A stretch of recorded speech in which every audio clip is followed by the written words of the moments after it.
Good morning, friends. We'll start with our today's very important topic. This is for mechanical engineers and the material engineering. We'll start with the first chapter, that is about crystal structures. So this is our syllabus. So this we will cover in this lecture the first part of this unit, that is crystal structure, which mainly includes unit cells, metallic structures, ceramics,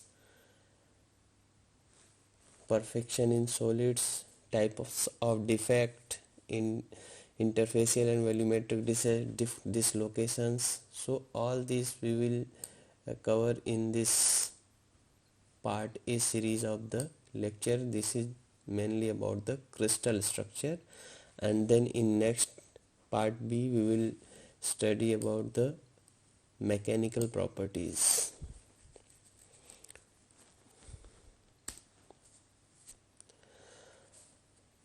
सो अभी देखते हैं कि इसमें हम क्या क्या study करेंगे और कैसे कैसे आगे जाएंगे.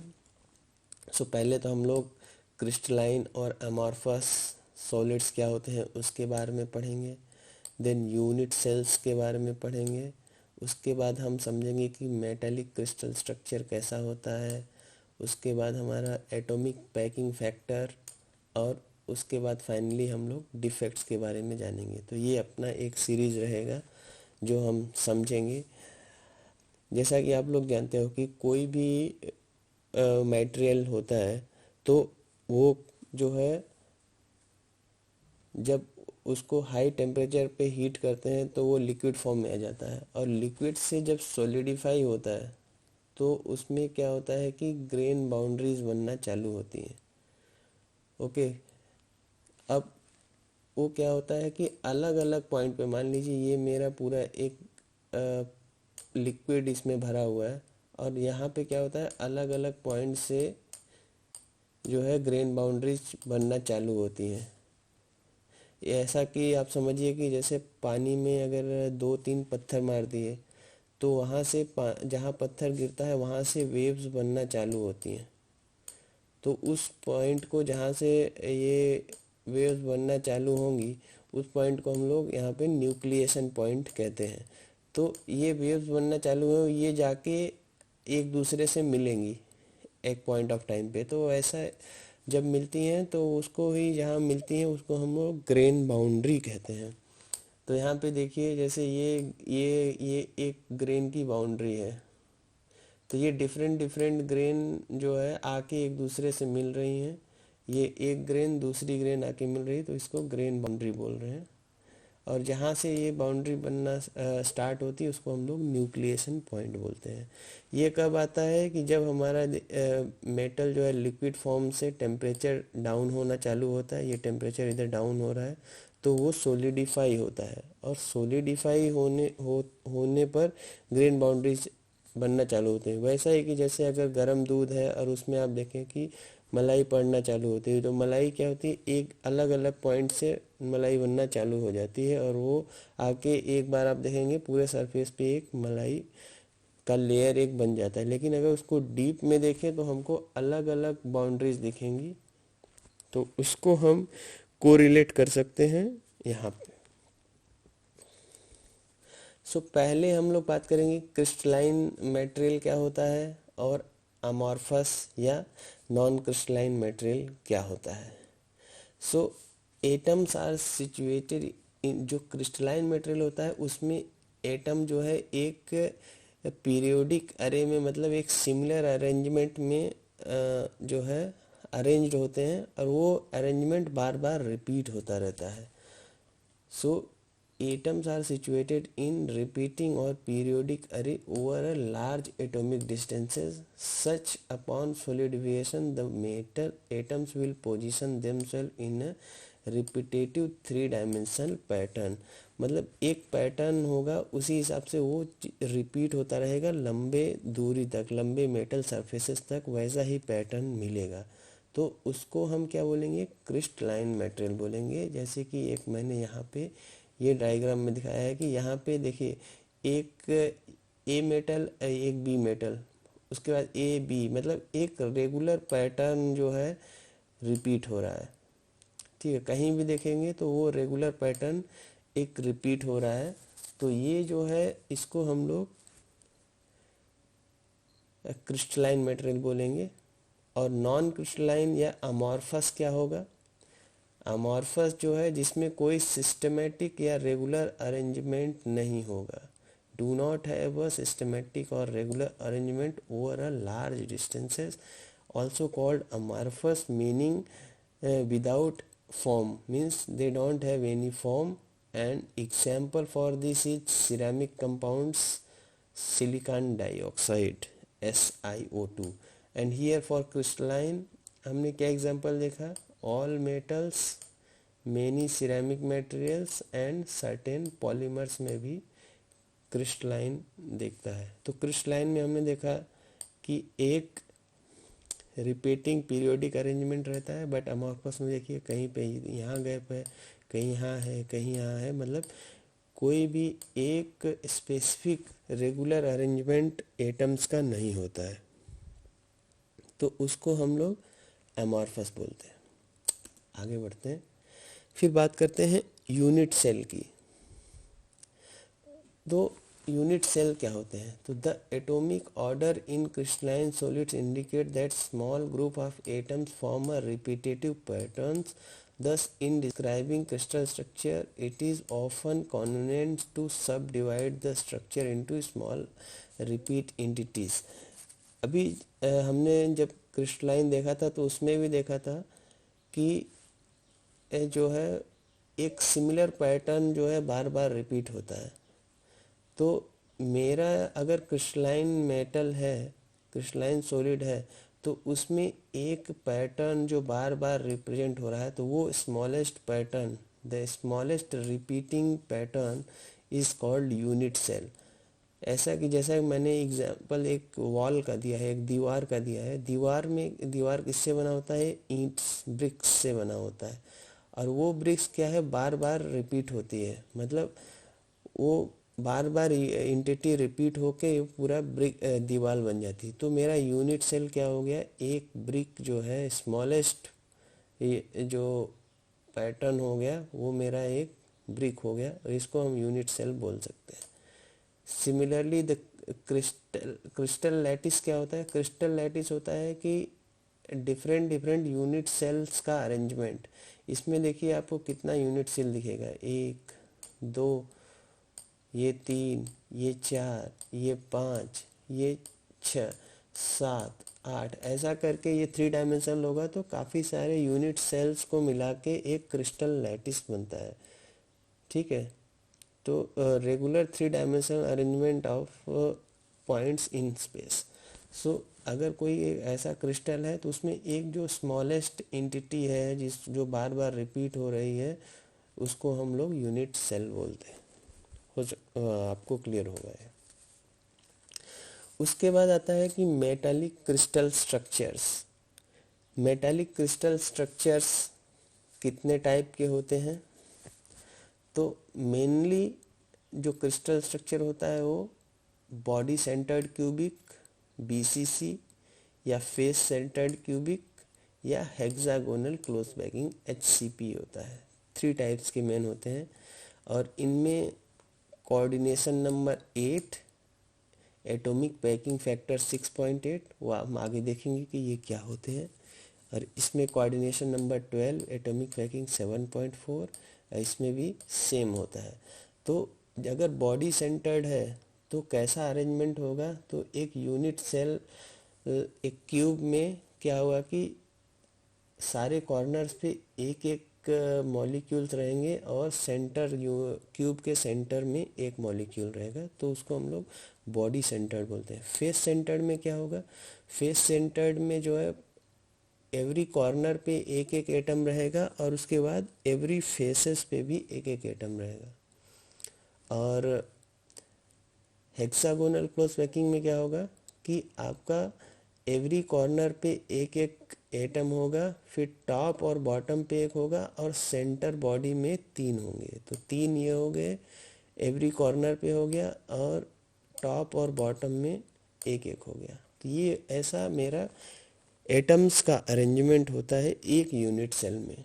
तो हमने ये समझा कि बीसीसी, एफसीसी एंड एचसीपी ये क्या है कि क्रिस्टल स्ट्रक्चर्स हैं। अब इसको थोड़ा डिटेल में समझाया है। तो पहले बीसीसी की हम लोग बात करेंगे, बॉडी सेंटर्ड क्यूबिक की। जैसा कि मैंने बताया था कि ईच कॉर्नर पे एक एटम होगा, तो 1 2 3 4 5 6 7 8 हो गया और सेंटर में एक होगा। इसको थोड़ा, ये तो हमने रिप्रेजेंटेटिव डायग्राम बनाया है, लेकिन एक्चुअल में ये ऐसा होगा। ओके, इसके एग्जांपल्स क्या हैं? ऐसा बीसीसी स्ट्रक्चर हमको क्रोमियम में देखने को मिल सकता है, टंगस्टन में और आयरन में मिल सकता है। उसके बाद आता है एफसीसी। एफसीसी में हमने बताया था कि कॉर्नर्स पे एक एक होगा और सारे फेसेस पे, ये फेस पे, ये क्यूब के सारे फेसेस पे एक एक होगा। तो टोटल 6 फेसेस होंगे, तो 6 फेस पे 6 मेटल एटम होगा। तो इसके एग्जांपल्स क्या हैं? एल्यूमिनियम जो है एफसीसी अरेंजमेंट वाला होता है, कॉपर, सिल्वर, ये सब फेस सेंटर्ड क्यूबिक स्ट्रक्चर वाले होते हैं। देन आता है closed packed hexagonal structure. Hexagonal close packing में क्या होता है कि सारे कॉर्नर्स पे एक एक होगा हेक्सागन में, प्लस एक टॉप एक बॉटम और 3 सेंटर में होंगे। तो ये मेरा एक यूनिट सेल हो गया। मैंने बोला ना, ये चीज़ जो है रिपीटेटिव एंटिटी है, ये बार बार मेटल स्ट्रक्चर में, ये बार बार क्रिस्टल लैटिस में रिपीट होती रहती है। अब इसमें अगर नंबर ऑफ एटम्स पर यूनिट सेल, मतलब एक यूनिट सेल में कितने एटम्स होंगे, तो उसके लिए एक फॉर्मूला है n is equal to N I means number of interior atoms, मतलब जो अंदर में एटम है, इसमें एक है, इसमें 3 है, तो ये इंटीरियर एटम्स है, plus NF/2 number of face atoms, means face पे साइड में कितने एटम्स हैं, जैसे ये साइड वाले हैं, बाई 2 मीन्स वो हाफ ही रहता है, हाफ इस एटम में रहेगा, हाफ दूसरे एटम में रहेगा, जो कनेक्टेड उसका ये होगा, यूनिट सेल होगा।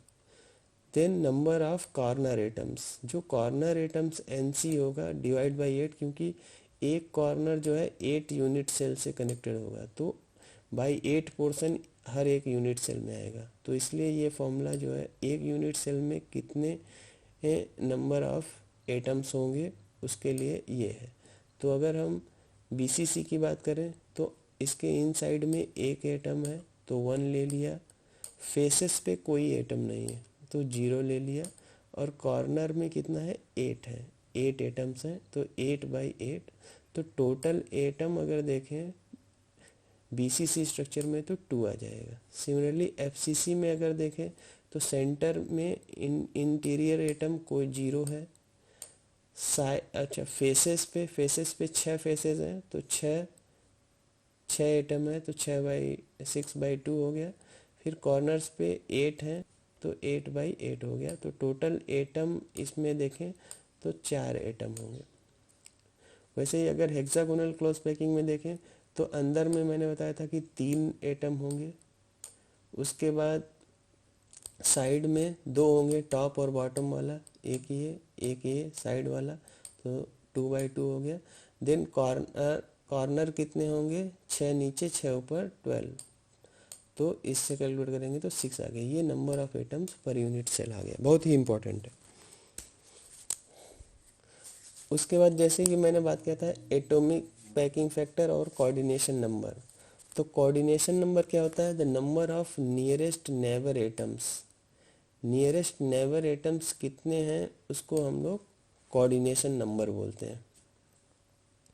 ओके, अब एक एटॉमिक पैकिंग फैक्टर क्या होता है, the fraction of solids solid sphere volume in the cell means कि जो fraction of solid sphere volume in the cell मतलब कितना क्लोजली वो पैक्ड है। जैसे कि एक मेरा बैग है मेरे पास का, मैं सब्जी लेने गया और सब्जी में मैंने अलग अलग सब्जी रखा है, तो अगर हम प्रॉपर अरेंजमेंट नहीं करेंगे तो बीच में काफ़ी सारा जो है गैप रहेगा, तो वो मेरा मतलब प्रॉपर पैक्ड नहीं है। तो मान लीजिए कि हमने जो है 10 कद्दू लिया और कद्दू को बिना अरेंजमेंट के भर दिया, तो प्रॉपर पैकिंग नहीं रहेगा। तो मेरा पैकिंग फैक्टर कितना है वो हम लोग कैलकुलेट करते हैं कि कितना अच्छा पैकिंग है। तो मैं एफसीसी के लिए कैलकुलेट करूँगा कि कैसे एटॉमिक पैकिंग फैक्टर निकालते हैं, बाकी आप वैसे ही बीसीसी और इसके लिए कैलकुलेट कर सकते हैं। ठीक है, तो ये मेरा अरेंजमेंट है। इसमें रेडियस मतलब एटम का रेडियस हो गया, तो ये अगर इसको देखें तो ये इसका पूरा डाया तो 2r हो गया प्लस r, और ये r रेडियस, तो ये हो गया 4r, ये टोटल 4r हो गया। और लेंथ मैंने यूनिट सेल का जो है सारा लेंथ विड्थ से बराबर होगा, ये क्यूब है तो a और a मान लिया, तो ये मेरा क्या हो गया, एक राइट एंगल ट्रायंगल बन गया। तो राइट एंगल ट्रायंगल में हमने सिंपली पाइथागोरस थ्योरम लगा के a square plus a square equal to 4r², ठीक है, वो लगा दिया तो हमको ए की वैल्यू आ गई। तो ए की वैल्यू आ गई तो इसका वॉल्यूम भी, ये यूनिट सेल का वॉल्यूम भी हमको रेडियस के टर्म्स में, यूनिट सेल के रेडियस के टर्म्स में आ गया, volume is equal to a cube. ठीक है, तो ये मेरा वॉल्यूम आ गया। अब एटॉमिक पैकिंग फैक्टर का क्या फॉर्मूला होता है कि एपीएफ का फॉर्मूला होता है कि volume of atom in a unit cell, VS means total volume of atom in unit cell divide by total unit cell volume, जो कि हमने यहाँ कैलकुलेट किया। ठीक है, तो volume of atom in unit cell, volume of atom कैसे आएगा, 4/3 pi R cube, simple formula है। ठीक है, वी ये आ गया। और इसमें क्या होगा, एफसीसी में हमने क्या कैलकुलेट किया था, यहाँ पे एफसीसी में टोटल 4 एटम्स हैं, तो 4 से हमने मल्टीप्लाई कर दिया क्योंकि इसमें जो है 4 एटम्स रहेंगे, तो 4 से मल्टीप्लाई कर दिया, 4 इंटू वॉल्यूम, तो 4 इंटू एक का वॉल्यूम, तो इसलिए 16/3 पाई आर क्यूब आ गया। और ये हमने वी सी हमने यहाँ कैलकुलेट किया हुआ है यहाँ पे। अब इस फॉर्मूले से हमने V S by V C divide कर दिया, तो हमको एटॉमिक पैकिंग फैक्टर 0.74 आ गया। सिंपल है, तो ऐसे एटॉमिक पैकिंग फैक्टर हम लोग निकाल सकते हैं। आगे बढ़ते हैं। फिर एक आता है कि डेंसिटी कैलकुलेशन, डेंसिटी कैसे कैलकुलेट करते हैं, तो इसका एक सिंपल फॉर्मूला है जो आपको याद रखना है। डेंसिटी हम लोग अगर देखें तो डेंसिटी इज इक्वल टू, जो हम लोग को फॉर्मूला याद रहता है वो रहता है मास बाई वॉल्यूम। तो यहाँ पे क्या है, मास मतलब number of atoms associated with unit cell into atomic weight. अगर टोटल वेट, एक एटम का एटॉमिक वेट और नंबर ऑफ एटम, तो ये एक्चुअली मास को ही रिप्रेजेंट कर रहा है। और वॉल्यूम में हमने देखा कि वॉल्यूम में volume by volume of unit cell VC, और इसमें एक और फैक्टर आता है एवोगैड्रो नंबर का, जिसका 6.022 इंटू 10^23 एटम्स पर मोल एवोगैड्रो नंबर डाल देंगे तो हम डेंसिटी आ जाएगा। सिंपल, आप मास बाय वॉल्यूम और ये मास को ऐसे वो कर सकते हैं, आप इंटर रिलेट करके याद रख सकते हैं। ठीक है, अब हम बात करेंगे डिफेक्ट्स की। तो कोई भी एटम अगर बनता है तो उसमें डिफेक्ट्स भी होते हैं, वो हमारे ऊपर है कि वो कितना हमको एक्सेप्ट करना है कि रिजेक्ट करना है, या कैसा टाइप का डिफेक्ट है। तो डिफेक्ट को हमने डिफेक्ट इन क्रिस्टल्स को हमने डिवाइड किया है 4 टाइप्स में: point defect, line defect, surface defect and volume defect. ठीक है, तो पॉइंट डिफेक्ट के टाइप्स जो है ये है 4 है: वैकेंसी, इंटरस्टिशियल, सब्स्टिट्यूशनल, शॉर्ट की, फ्रैंकल, वो हम लोग आगे देखेंगे कि ये क्या होते हैं। लाइन डिफेक्ट में edge dislocation and screw dislocation, surface में grain boundary, twin boundary, volume में void, crack, inclusion and precipitate. So volume defect में वाइड हो गया, कोई गैप है, क्रैक हो गया, कुछ अलग मेटल आके इंक्लूड हो गया, इंक्लूजन हो गया, देन वो प्रेसिपिटेशन हो गया, मेटल प्रेसिपिटेट होके कुछ और बना लिया। तो ये वॉल्यूम डिफेक्ट्स में आते हैं। तो जैसा कि नाम से ही पता चलता है, पॉइंट डिफेक्ट मतलब एक एटम पॉइंट का डिफेक्ट है, एक पॉइंट है वहाँ से डिसलोकेट हो गया। लाइन डिफेक्ट मतलब जो है, जैसा कि पॉइंट डिफेक्ट में वो क्या यहाँ दिखाया है कि associated with 1 or 2 atomic positions, means 1 or 2 atomic positions has dislocated from its position. Line defect क्या होता है, वन डायमेंशनल डिफेक्ट होता है। इंटरफेशियल और सरफेस बाउंड्री डिफेक्ट क्या होता है, ये 2 डायमेंशनल डिफेक्ट होता है, जो सरफेस डिफेक्ट है। Okay, surface defect means surface पे होगा, वॉल्यूम डिफेक्ट मतलब inside the volume of the metal. तो बात करते हैं पॉइंट डिफेक्ट की। तो point defect, the atom of crystalline solid living their original position in the site और foreign atom occupy the interstitial position of the crystal. तो इसमें क्या बोलता है कि एटम, या तो ये एटम अपने पोजीशन से कहीं चला जाए, और इंटरस्टिशियल साइट मीन्स क्या होता है, जब दो एटम्स का अरेंजमेंट है तो ये जो गैप यहाँ बचा है इसको हम लोग इंटरस्टिशियल साइट बोलते हैं। ठीक है, ये गैप्स को इंटरस्टिशियल साइट्स बोलते हैं। तो क्या बोल रहा है कि या तो एटम अपनी पोजीशन से कहीं और चला जाए, ठीक है, और वहाँ पे या यहाँ से चला गया तो यहाँ एक वैकेंसी क्रिएट हो जाता है। तो ये भी एक डिफेक्ट है, वैकेंसी मीन्स एटम अपना ओरिजिनल पोजीशन से कहीं और चला गया, या तो दूसरा एटम आके ऑक्यूपाई कर लिया, तो सब्स्टिट्यूशनल लार्जर एटम, ये भी एक डिफेक्ट है। ठीक है, ठीक है, या इंटरस्टिशियल एटम, कोई बाहर से दूसरा एटम आके यहाँ पे खाली जगह पे बैठ गया, तो ये हो गया पॉइंट डिफेक्ट। ठीक है, इसमें शॉर्ट की क्या होता है और फ्रैंकल क्या होता है। शॉर्ट की जो होता है वो होता है कि pair of anion and cation vacancy, मतलब जहाँ पे एक कैटायन चला गया और एक एनायन जो है मेटल से निकल गए, तब जो है वो क्या होता है, शॉर्ट की डिफेक्ट होता है। In order to maintain electrical neutrality number of missing cations and anions are equal. उससे क्या होता है, एक पॉजिटिव आयन एक निगेटिव आयन जब गया तो इलेक्ट्रिकल जो न्यूट्रलिटी है वो मेंटेन रहती है।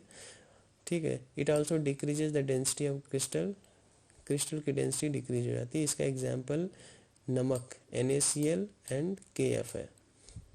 और फ्रैंकल डिफेक्ट में क्या होता है, इसमें क्या होता है, cation being smaller get displaced to interstitial voids. तो कैटायन जो है क्या होता है कि वहाँ से डिस्प्लेस हो जाता है, छोटा होता है कैटायन, और अपनी जगह से डिस्प्लेस होके कहीं और इंटरस्टिशियल वॉइड में चला जाता है। जैसे यहाँ पे इसका एक्चुअल पोजीशन था, यहाँ शिफ्ट होके वो यहाँ चला गया, यहाँ इसका एक्चुअल पोजीशन था, यहाँ से शिफ्ट होके यहाँ चला गया। तो combination of vacancy and interstitial, no change in density, क्योंकि एटम कहीं निकला नहीं है, यहाँ से शिफ्ट हुआ है, तो डेंसिटी तो सेम रहती है, बट ये फ्रैंकल डिफेक्ट है। AgI एंड CaF2 इसके एग्जाम्पल्स हैं। नेक्स्ट इम्पॉर्टेंट आता है लाइन डिफेक्ट। लाइन डिफेक्ट में देखो, occurs in a plane of atom in middle of the crystal lattice. एक प्लेन में होता है, एक लाइन में होता है, और middle of the crystal lattice, crystal lattice के मिडिल में होता है। जैसे कि ये मेरा अरेंजमेंट है एटम्स का, सिंपली सब स्ट्रेट आ रहे हैं, सब स्ट्रेट आ रहे हैं, बट ये वाला जो देखे यहाँ मिडिल ऑफ द एटम में, मेन है कि मिडिल ऑफ द एटम में ये डिसकंटिन्यू होता है, यहाँ से डिसकंटिन्यू हो गया। सो occurs in plane of atom middle of the crystal lattice। तो middle of the crystal lattice में डिसकंटिन्यू है। इसका मैंने एक बड़ा अच्छा एग्जांपल दिया है, जैसे कि ये मेरा कॉर्न है, कॉर्न में क्या हो रहा है, देखो ये लाइन सीधी आ रही है, ये भी सीधी आ रही है, और यहाँ पे ये वाली लाइन जो है यहाँ तक आई, बट बाद में क्या हुआ, यहाँ से वो लाइन गायब हो गई, यहाँ से वो लाइन गायब हो गई, यहाँ से अलग पैटर्न चालू हो गया। तो मिडिल ऑफ दिस मतलब वो डिसकंटिन्यूटी आ गया। यहाँ पे इसको एक्सप्लेन किया है, 1 लाइन 2 लाइन 3 लाइन, बट ये वाली लाइन यहाँ से डिसकंटिन्यू हो गई, आगे वो लाइन नहीं है, यहाँ से सेपरेट अरेंजमेंट आ गया। ओरिजिन ऑफ एज डिसलोकेशन, तो इसको हम लोग क्या बोलते हैं, एज डिसलोकेशन बोलते हैं, लाइन डिफेक्ट का टाइप है। तो देखो यहाँ भी ऐसा दिखाया है कि ऊपर देखेंगे तो हमारा ज़्यादा नंबर ऑफ लाइन्स हैं, बट नीचे वो एक लाइन जो सेंटर से ये वाली लाइन यहाँ से गायब हो गई, और यहाँ नंबर ऑफ लाइन्स कम हो गई, नंबर ऑफ एटम्स कम हो गए। सो ये एज जो है वो डिसलोकेट हो गया। सिमिलरली स्क्रू डिसलोकेशन में क्या होता है, ऐसा पैटर्न बन जाता है, वो पूरा प्लेन ही डिसलोकेट हो गया है। ये प्लेन जो है ये इतना और इधर का अलग हो गया है। तो जब ऐसा प्लेन डिसलोकेट हो जाता है तो उसको स्क्रू डिसलोकेशन कहते हैं। तो ये हमने देखा लाइन डिफेक्ट। फिर आता है इंटरफेशियल डिफेक्ट। इंटरफेशियल मतलब इसमें आता है twin boundaries, special type of grain boundary associated the across the boundary there is a mirror symmetry. Means एक बाउंड्री इधर आया, फिर दूसरा बाउंड्री उसका जो है मिरर सिमेट्री बन जाता है। The region between the boundary is called twin. तो ये है ये ट्विन प्लेन है, और इधर से सिमिलर एक सिमेट्री बन के दूसरा प्लेन बन जाता है।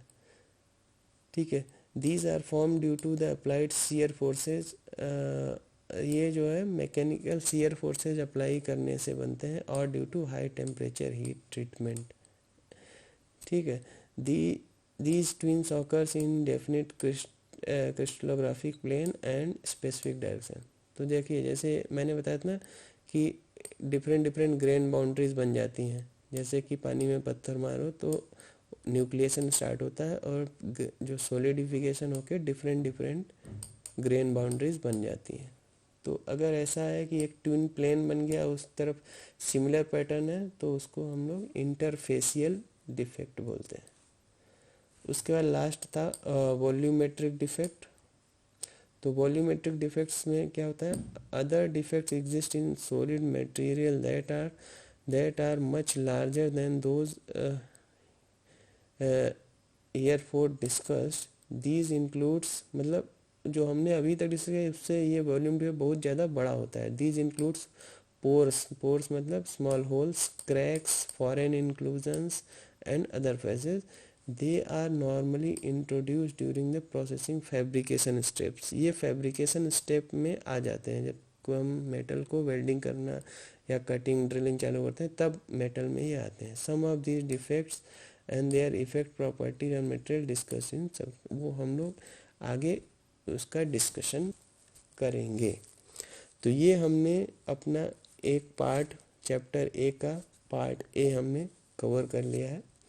पार्ट बी के लिए आपको हमारा चैनल सब्सक्राइब करना पड़ेगा, और नेक्स्ट वीडियो में हम लोग पार्ट बी के बारे में पढ़ेंगे। तो ये मेरा वीडियो आपको कैसा लगा, इसके बारे में अपना लाइक कमेंट ज़रूर करिएगा, और इसको शेयर भी करिएगा। Thank you.